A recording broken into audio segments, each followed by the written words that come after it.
Hello viewers, I welcome you all from HLT of Tech channel, and today we are going to see how many types of caches are there in SharePoint server in a on-premise environment. As you all know that caches, by the name, everyone knows that it is used to increase the performance of the system and reduce the load on main servers, that is the database server. So SharePoint has four type of caches that are working at different levels to increase the performance of the system. These are Blob cache, page output cache, object cache, anonymous search result cache. We will see the theoretical demonstration and explanation of these caches, and in my upcoming videos we will see each of them in detail, that how we can active them.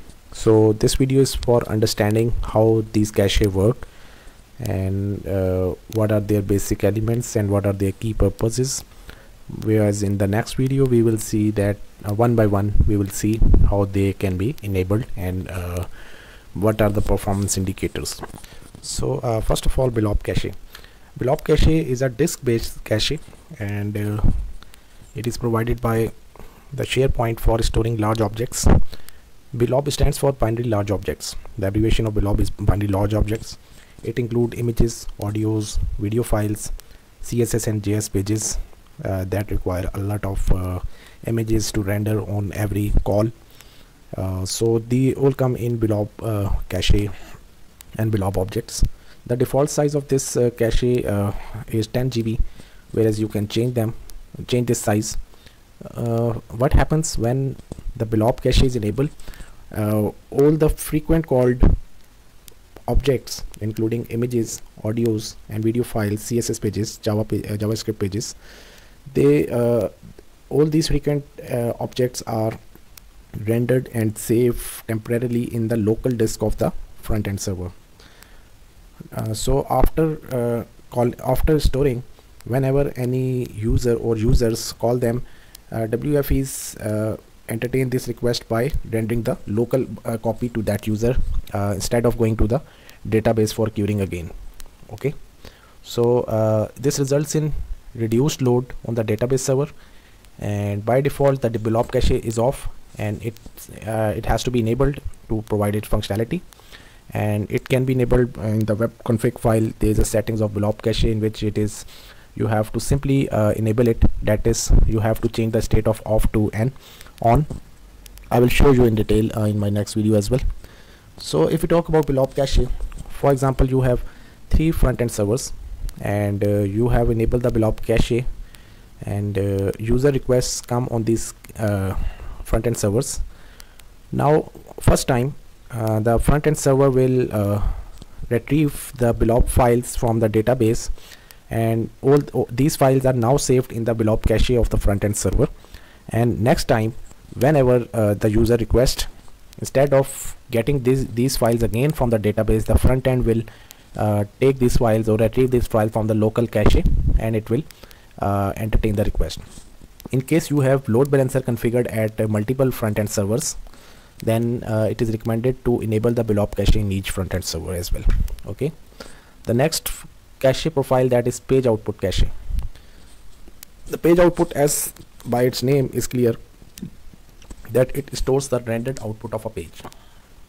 It also stores different versions of the cached page based on the permission of the users who are requesting the page. Page output cache settings can be configured at the site collection level, at the site level, or page layouts. By default, page output cache is turned off, and you have to enable it in order to get its advantages. The next thing is object cache. The object cache reduces the amount of traffic between the web server and the SQL database by storing objects such as lists and libraries, site settings and page layouts in memory of the front-end servers. As a result, the pages that require these items can be rendered quickly, increasing the speed with which pages are delivered to the client browser. This cache is somewhat similar to Blob cache, except that it is only rendering or storing the list and library and site settings and page layout, whereas Blob cache is storing the large object files. It can be configured at the web application level, and by default it's already on. You can optimize the object cache for a web application by specifying the size of the object cache, and specifying a large number can enhance performance for some large sites at the cost of memory on each front-end web server. Now the next one is anonymous search result cache. That is the last one. It is primarily used by publishing sites.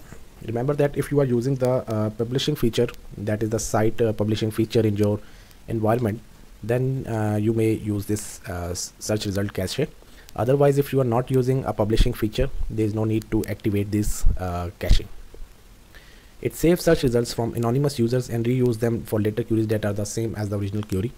As you all know that in publishing site features, you may have many anonymous users. So these anonymous users, when the request is very common from multiple anonymous users, then the same request is saved in the cache in order to entertain the same request for other anonymous users as well.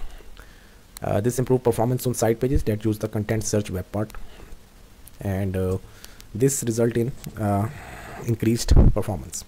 So all of these caches are basically meant for increasing the performance. You may activate them as per your convenience and as per your environment requirement, and ultimately they result in saving of a lot of read-write queries and load on the database server. It reduces the load and it increases the performance as well. So in my next video, I'm going to tell you how to activate them, each of them, and what are the pros and cons of activating these caches. I thank you all for watching this video, and new viewers, please subscribe my channel and enjoy watching more videos.